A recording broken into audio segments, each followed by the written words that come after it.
Goddag og velkommen til min videoblog. I dag vil jeg give en kort opdatering på, hvordan det går med projektet. Som jeg fortalte for et par gange siden, så er vi i gang med at lave en bevægelseskommenteret platform. For at kunne stille krav til den, er vi nødt til at lave nogle målinger på, hvilke G-påvirkninger der er på vores platform. Til det skal vi bruge et accelerometer, som I kan se her. Det er den lille sorte firkant, der sidder inde i midten. Den kan måle accelerationer i 3 retninger med op til 1600 samples per sekund.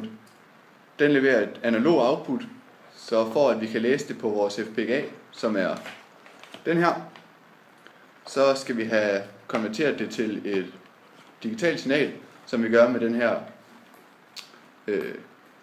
AD-converter, som I kan se sidder inde i midten der. Accelerometeret, som vi ser her, fik vi til at virke, hvilket var en succes. Så har vi fået AD-converteren til at virke. Det var endnu en succes den dag. Og så fik vi indlæst det på FPGA'en.